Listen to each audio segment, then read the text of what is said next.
way people were. You know, they were very, I hate to say this, but they're very close to me. They sort of nagged me into saying, oh, you know what, we're going through so much in our lives, why don't you write a novel on us?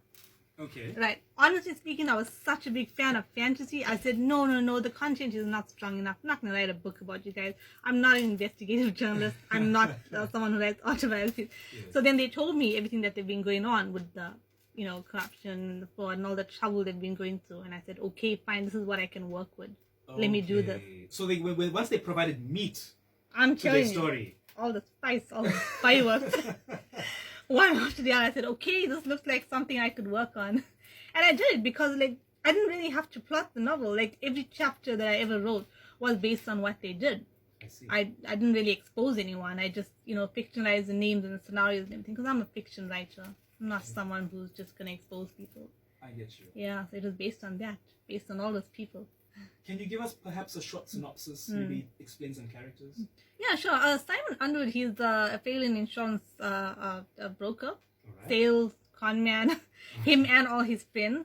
He struggles to find a way to survive in his life, and the only means of surviving through his life is by conning the nation, conning the people around him. Well, it's what he's been actually arrested for. Oh, I see. Unfortunately, yeah. And that's what it's about. But then he does get bailed out of prison by, you know, his close family member who sees him through all his flaws and tries to help him. Okay.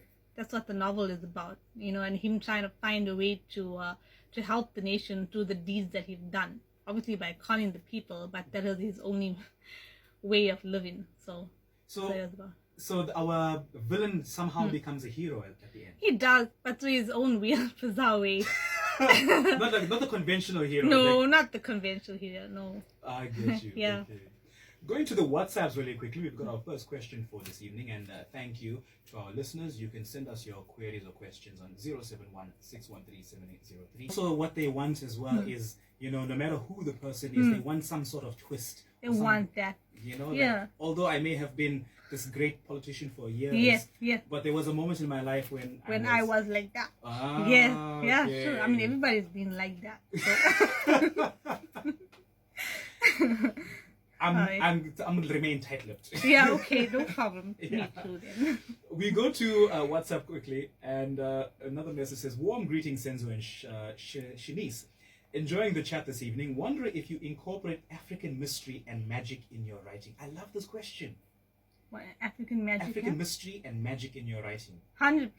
You have no idea how much I'm such a big fan of things like that. Like The Lion King, especially, Hunchback of Notre Dame. That thing where, like, this beautiful, amazing religious backdrop is. Yes. I have considered it, yes. My other workings are like Chinese fantasy, African backdrop mystery, yeah, fantasy. That I would say African fantasy, the best.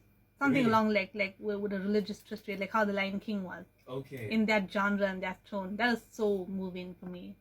Yes, Oh. I would consider that. Once I'm done with the Omens series, if I have someone big pick it up Yes. and make it what it is as to how I wrote it, definitely I would consider other genres. I like Egyptian, African fantasy, Paris and Roman cathedrals, those kinds of things. Yeah, all in that genre. Good question. Yeah, no, Yeah. and he says, goes on to say, thanks for the lovely show, and this is from Giuseppe in Pau. So thank you so much for that. But thank like I said, African mystery and magic, you know, Beautiful. nobody writes about that. The Lion King did well, and especially Black Panther, Stan Lee. Yes. That had African mystery and magic. It was beautiful. Okay. I loved it. Yeah. All right, great. Now, you also mentioned something where you said you're an independent. Yes, I'm self-published. I have a Self-published. book distributor, yeah. Okay, so what does that mean Yeah, what do you mean? for the man in the street? Okay, the difference between self-published and traditionally published is a self-published author has a lot of say in what goes in the novel. Yes. Like I mentioned before, the cover. They get to choose what their story is like. They get to choose the backdrop, like the viewer the listener, he just said, would I ever consider African fantasy? Yes. If a self-published author wants to write an African fantasy or something based on Paris and illusionists and gypsies like what I did, he has a choice much to do on how to write it. Okay, he doesn't have to abide to anyone's rules. He gets to choose his own venues with book launches, Okay. radio, media, any type of media. He gets to choose where he wants to be promoted at. That's a self-published author, is when you actually pay to have your novels printed by yourself, by your own funding. So if I say I have 3,000 rands here and I just want 50 copies to be released here, everywhere, you can do that. Right? If you want to print 10 copies, print 2 and put it in a major bookstore, you can do that by your bookstore. That's a self-published author. A traditionally published author is where you have a contract and where you gotta abide to rules. You can't like really write what you want to. You do have your say, but you also have to abide to your publisher's rules. You don't get a say in your cover. You have like I mentioned before. You gotta do book tours, promotions. If they want to send you to India, New York, UK, maybe you don't want to go there, but you gotta go there. It's part of your contract. You need to get there. So there are advantages and disadvantages. There's advantages and disadvantages. Like, you know, you see these celebrities, they're like so bored, some of them, like, oh, I don't want to go to this country. But that's part of your contract. You gotta do it. It comes with that. If you're a traditionally published author or any other artist, you gotta go out there and promote your work wherever it takes you.